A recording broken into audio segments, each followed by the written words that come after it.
کہ نبی کی بیوی عائشہ کے طریقے پر عمل ہو جائے گا. دوسرا فائدہ یہ ہوگا کہ اس کا شوہر اس سے راضی ہو جائے اور شوہر بیوی کی تعریف کر دے. اس میں بھی 2 فائدے. پہلا فائدہ تو یہ کہ نبی کی سنت پر عمل ہو جائے گا. دوسرا فائدہ یہ ہے کہ اس کی بیوی اس سے راضی ہو جائے گی. اور آج تو میں نے بہت سے کو دیکھا اپنی بیویوں کی برائیاں دوسروں میں جا کر کرتے ہیں, اور کچھ بیویاں ایسی ہوتی ہیں جو اپنے شوہروں کی برائیاں اپنی سہیلیوں میں جا کر کرتی ہیں. اس سے جھگڑے کے علاوہ کچھ نہیں ہوتا. یہ چیزیں نہیں ہونی چاہیے. اللہ نے آپ کا نکاح ہو گیا, جوڑا قدرتی جو بنایا, نکاح ہو گیا تو آپ خوشحالی کے ساتھ زندگی گزاریے نا اس گھر میں. اللہ چاہے جس حال میں رکھے. بھئی دینے والا پروردگار, سب کچھ عطا کرنے والا پروردگار, وہ بھوکا رکھے تو ہم اس کی رضا پر راضی, وہ خوب اچھے کھانے کھلائے تو راضی. ہر حال میں تم خدا کا شکر ادا کر لو. اور نبی کی بیٹی کی زندگی کو سامنے رکھ کر زندگی گزار لو تو انشاءاللہ دنیا میں بھی خوشحال اور کل قیامت کے دن انشاءاللہ جنت کے حقدار ہو جائیں. تو میں یہ عرض کر رہا تھا کہ بیوی شوہر کی اجازت کے بغیر گھر سے قدم نہیں نکالے. یہ بات میں آپ کو بتا کر رخصت ہو جاؤں گا. اور ایک نبی نے اپنی بیٹی کے شادی کے موقع پر ایک وظیفہ کیا تھا, ایک عمل, وہ بتاؤں گا انشاءاللہ, اور بہت جلدی تقریر ختم ہو جائے گی. شوہر کی اجازت کے بغیر قدم گھر سے نہیں نکلے. اور جو عورت اپنے شوہر کی فرما برداری نہیں کرتی اللہ تعالیٰ اس کو جنت عطا نہیں فرمائے. کیونکہ کچھ عورتیں ایسی بھی ہوتی ہیں 5 سال شادی کو گزر گئے اور 4 سال اچھے گزرے اور 1 سال تھوڑی سی مطلب کوئی دکھ والی باتیں آ گئیں تو کہہ دیتی ہے زبان سے, جب سے ہم تمہارے گھر میں آئے پریشان. تم نے کھلائے کیا پلائے کیا, ہم نے دیکھا ہی کیا اس گھر میں آ کر, ہے نا, کہہ دیتی ہیں. نہیں کہنا چاہیے. رب کی رضا پر راضی رہنا چاہیے. ایک اسلام کی مقدس شہزادی, ایک اسلام کی مقدس عورت جس کا نکاح ایک نبی کے غلام کے ساتھ ہوا. بعد نکاح وہ نبی کا غلام ایک جنگ میں چلا گیا اور بیوی سے کہا جب تک میں نہ آؤں آپ گھر سے نہ جائیں. ادھر اس کی ماں کی طبیعت خراب, اسی لڑکی کی ماں کی طبیعت خراب اور طبیعت بگڑتی چلی گئی. اور تاریخ میں یہ لکھا ہے کہ انتقال باپ کا پہلے ہوا, باپ کی طبیعت خراب, سمجھ رہے, طبیعت بگڑتی چلی گئی. خبر پہنچی بیٹی تمہارے باپ کی طبیعت خراب ہے اور بہت خراب ہے, پتہ نہیں کب انتقال کر جائیں, کب سانسیں رک جائیں, چلو اپنے باپ کو جا کر کے دیکھ لو. اس وقت نبی حیات تھے, ظاہری اعتبار سے دنیا میں زندہ تھے. اس لڑکی نے کہا ابھی نہیں, میں اپنے نبی سے اجازت لے لو. کسی کو بھیجا, جاؤ میرے نبی سے کہو شوہر گھر پر نہیں ہے, خبر گھر سے آئی ہے باپ کی طبیعت خراب ہے, کیا میں چلی جاؤں باپ کو دیکھنے کے لیے. وہ قاصد گیا نبی کی بارگاہ میں, نبی سے بولا آقا اسلام کی مقدس شہزادی ہے, آپ سے اجازت چاہتی ہے کہ گھر کو چلی جائے باپ کو دیکھنے کے لیے, طبیعت خراب ہے, شوہر گھر پر نہیں ہے. میرا کوئی کریم نے ارشاد فرمایا جب تک شوہر نہ آ جائے یا شوہر کی اجازت نہ مل جائے اس وقت تک اپنے گھر سے قدم کو نہ نکال. اس لڑکی نے کہا جاؤ کہہ دینا جا کر نبی نے بھی منع کر دیا اور میں شوہر کی اجازت کے بغیر گھر سے قدم کو نہیں نکالوں گی. اللہ اکبر. باپ کی طبیعت بگڑتی چلے گی, حالات یہ ہوئے باپ کا انتقال ہو گیا. باپ کا انتقال ہو گیا اور بعد انتقال کی خبر پہنچی بیٹی اب تک تو تمہارے باپ کی طبیعت خراب تھی, اب انتقال ہو گیا, اب ان کو دفن کر دیا جائے گا, سپرد خاک کر دیا جائے گا. کبھی زندگی میں جب تک کہ تمہاری زندگی اب چہرہ دیکھنے کو نہیں ملے گا, جاؤ آخری وقت ہے باپ کا چہرہ دیکھ لو. آخری وقت میں تو باپ کے چہرے کی زیارت کر لو, آخری وقت میں تو دیدار کر لو. رسول کے پاس بھیجا کسی کو پوچھ کر آؤ باپ کی طبیعت خراب تھی اب انتقال ہو گیا کہ چلی جاؤں. مصطفیٰ نے فرمایا شریعت اجازت نہیں دیتی کہ جب تک شوہر نہ کہہ دے اگرچہ باپ کا انتقال ہو گیا گھر سے قدم وہ لڑکی نہ نکالے. اس اسلام کی مقدس شہزادی نے دل پر پتھر رکھ کر آنے والے قاضی سے کہا تھا جاؤ میرے نبی کا فرمان ہے شوہر کی اجازت جب تک نہ مل جائے گھر سے قدم نہ نکالا جائے. اگرچہ میرے باپ دنیا سے انتقال کر گیا چلا گیا مگر جب تک شوہر کی اجازت نہیں ملے گی میں اپنے گھر سے قدم کو نہیں نکالوں. اللہ اکبر. منع تو کر دیا مگر ادھر یہ بیٹی کا روتے روتے برا حال, ادھر اس کے باپ کو دفن کر دیا لوگوں نے, غسل دے کر کفن پہنا کر دفن کر دیا. رات کے وقت میں اس بیٹی نے نماز عشاء کو پڑھا اور قرآن کی تلاوت کی. تلاوت کرتے کرتے یہ سو گئی اور جیسی ہی سوئی اس نے اپنے باپ کو اپنے خواب میں دیکھا. سبحان اللہ. اور جب باپ کو خواب میں دیکھا تو ہاتھ جوڑ کر خواب ہی میں کہنے لگی ابا جان مجھے معاف کر دینا, میں آپ کی وہ بد نصیب بیٹی ہوں. باپ آپ جانتے تھے بیٹی دوسرے کے گھر کی امانت تو چلی جائے گی, مگر پھر بھی آپ نے میری پریشانی کو اپنی پریشانی سمجھا, مجھے پالا پرورش کیا, تم نے اپنا خون پسینہ بہا کر مجھے کھلایا پلایا, مجھے پہنایا, مگر بجان میں وہ بد نصیب عورت ہوں, بد نصیب آپ کی بیٹی ہوں کہ جس نے اپنے باپ کو آخری وقت میں نہ دیکھا, آخری وقت میں باپ کے چہرے کو بجان میں نہ دیکھ سکی. مجھے معاف کر دینا, قسم خدا کی اسلام کی مقدس شہزادی نے خواب ہی میں باپ کے سامنے باپ کو دیکھ کر رونا شروع کر دیا, مگر اس کے باپ نے کہا تھا بیٹی یہ رونے کو بند کر دے, آج جو تم نے ایک نیک کام کیا کہ شوہر کی اجازت کے بغیر اپنے قدم کو نہ نکالا, اسی ایک نیکی کی بنیاد پر پروردگار نے میرے تمام گناہوں کو معاف کر کے مجھے جنت کا حقدار بنا دیا. آپ اندازہ تو لگائیے, باپ نے کہا بیٹی تو رو مت, یہ تیری ایک نیکی کے شوہر کی اجازت کے بغیر تو نے قدم نہیں نکالا, میرے اتنا کام آ گئی, اتنا کام آ گئی, اور اللہ کو اتنا پسند آ گئی کہ میرے رب نے مجھے اس ایک تیری نیکی کی بنیاد پر میرے تمام گناہوں کو معاف کر کے جنت کا حقدار بنا دیا. تو اولاد اگر اچھی ہوتی ہے نا تو ماں باپ کے لیے وہ مغفرت کا ذریعہ بھی بنتی ہے. اب یہ ہوگا تبھی جب کہ ہم شادیاں دینداری تلاش کر کے کریں گے, ہے نا, دینداری تلاش کریں گے, شادی میں دینداری تلاش کریں گے تو انشاءاللہ جو اولاد ہوگی اس کی پرورش بھی اسلام کے دائرے میں کی جائے گی. میرے نبی نے ایک وظیفہ, ایک عمل کیا اپنی بیٹی کی شادی کے بعد. جب شادی ہو گئی اور بیٹی کی شادی کے بعد آقا کریم اپنے داماد یعنی اپنی بیٹی کے گھر پہنچے, اور یہ طریقہ تھا جب نبی اپنی بیٹی کے گھر جاتے تو آقا کریم کی بیٹی اپنے باپ کے استقبال کے لیے کھڑی ہو جاتی, اور جب بیٹی گھر آتی تو آقا کریم یعنی آپ کے باپ آپ کے استقبال کے لیے کھڑے ہو جاتے. پہنچے نبی بیٹی کے گھر, آپ نے ارشاد فرمایا بیٹی پانی لاؤ ذرا پیالے میں. کہتی ہیں حضرت فاطمہ الزہرا میں نے پیالے میں پانی کو لیا اور اپنے ابا جان کو دیا. جیسے میں نے ہاتھوں میں دیا تو انہوں نے ایک دعا پڑھی, اللہم انی اعیذها بک وذریتها من الشیطان الرجیم. یہ دعا پڑھی اور منہ میں پانی لیا, کلی پانی میں کی, اور کہتی ہیں میرے آقا نے میرے اس پانی کے چھینٹے پیچھے مارے, سامنے سے چہرے پر مارے, سینے پر مارے, اور مارنے کے بعد حضرت علی سے فرمایا علی ذرا تم بھی ادھر آؤ. حضرت علی کا بیان ہے میں سمجھ گیا کہ مصطفیٰ مجھ سے بھی پانی منگائیں گے, میں پانی پیالے میں لے کر حاضر ہوں. اب آقا نے پھر دعا اس انداز میں پڑھی, اللہم انی اعیذہ بک وذریتہ من الشیطان الرجیم, کہتے اس میں بھی کلی کی, اور حضرت علی کہتے میرے بھی سینے پر چھیٹے مارے, چہرے پر مارے, پیچھے پیٹھ پر مارے. میں نے اس کی آقا ملے گا کیا؟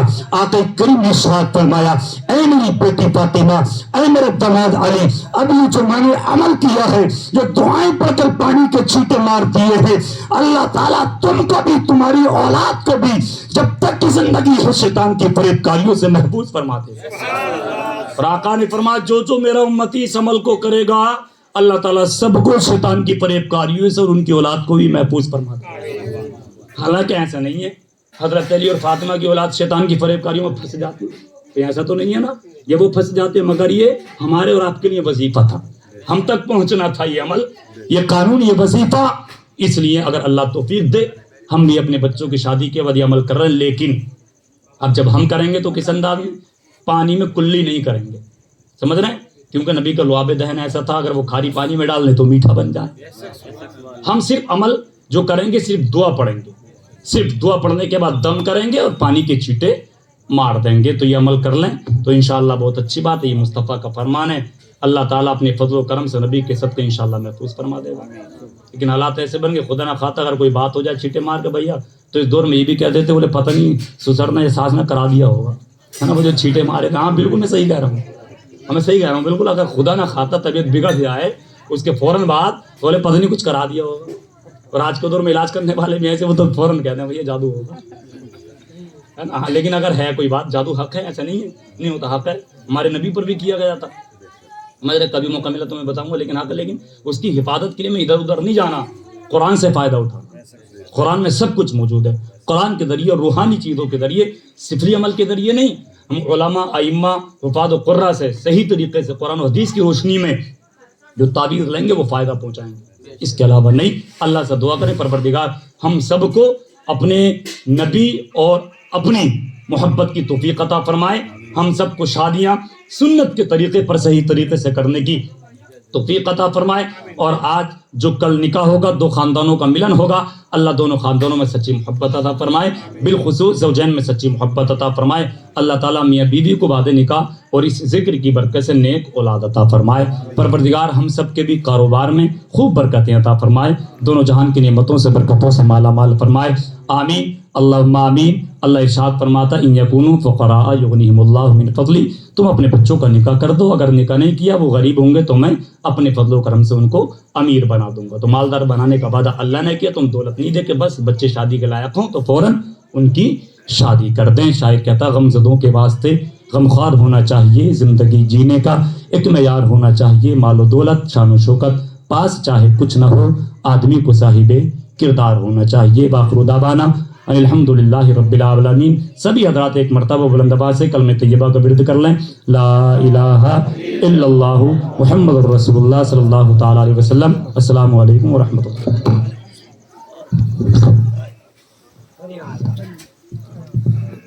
مصطفیٰ جان رحمت پلا کو سلام، مصطفیٰ جان رحمت پلا کو سلام، شمع بز میں ہدایات پلا کو سلام، شہر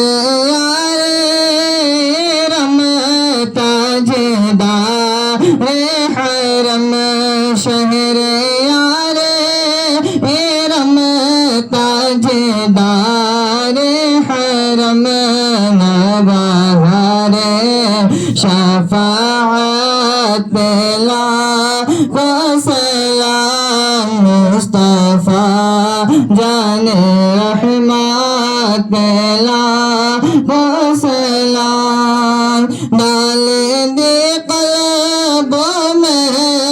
عظمت مصطفیٰ، ڈال دی قلبوں میں عظمت مصطفیٰ، سیدی اعلی حضرات پلا کو سلام، مصطفیٰ جان رحمت پلا کو سلام، مجھ سے خدمات قدسی کا ہے عرضہ، مجھ سے خدمات قدسی کا ہے عرضہ، مصطفیٰ جان رحمت پلا کو سلام، شمع بز میں ہدایات پلا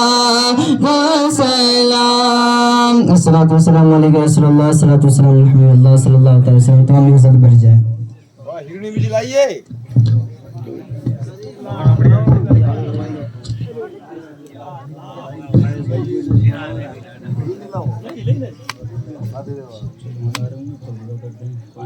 سبھی حضرات ایک مرتبہ تین مرتبہ قل هو اللہ شریف پڑھ لیں.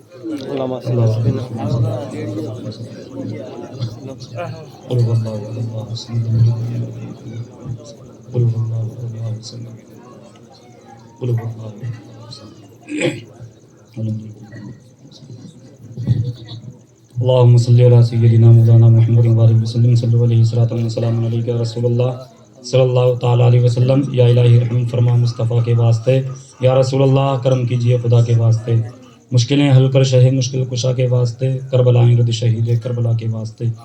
پروردگار عالم تیری دی ہوئی توفیق سے تیرے حبیب پاک کا تیرے نیک بندوں کا ذکر کیا، جو بھی خطائیں جان کر بھول کر ہو گئیں اپنے فضل و کرم سے معاف فرما، اپنی بارگاہ میں اس کو قبول فرما، اس کا ثواب حضور صلی اللہ تعالی علیہ وسلم کی بارگاہ میں پیش کرنے قبول فرما. تمام پیغمبر، تمام اولیاء، شہداء، صالحین، صدیقین، خلفائے راشدین، ائمہ مجتہدین، ازواج مطہرات، صحابہ صحابیات کی بارگاہ میں پیش کرنے قبول فرما. کل مومنین مومنات کل مسلمین مسلمات کی ارواح کو پیش کرتے ہیں قبول فرما۔ یا اللہ ہم میں سے جن کے ماں باپ بھائی بہن رشتہ دار جو بھی اس دنیا سے انتقال کر گئے تو خوب جانتا ہوں، تمام کی روحوں کو پیش کر دیں قبول فرما، ان سب کی مغفرت فرما، ہم سب کو بھی آخرت کی تیاریاں کرنے کی توفیق عطا فرما، ہم سب کے گھروں میں جان و مال میں کاروبار میں علم و عمل میں عمروں میں برکتیں عطا فرما۔ مولا تو ہماری تمام نیک دلی جائز تمناؤں کو پورا فرما، ہمارے دلوں میں تو اپنے پیارے رسول کی سچی محبت عطا فرما، ہماری پیشانیوں میں اپنی سجدوں کی تڑپ عطا فرما، ہم سب کو عزت کی زندگی اور جب موت آئے تو عزت کی موت عطا فرما۔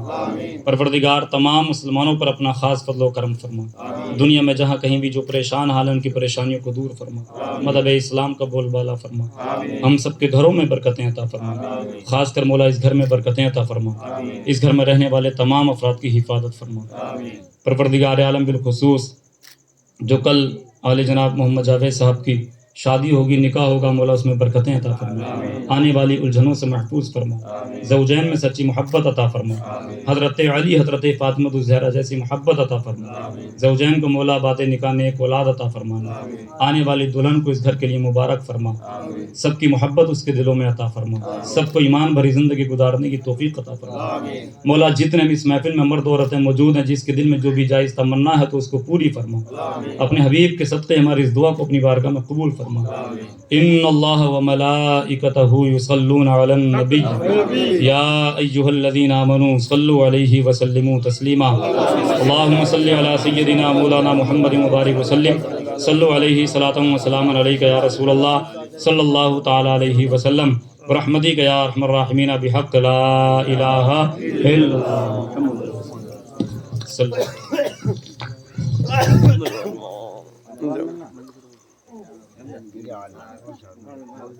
پانی پاؤ حضرت نے ہٹو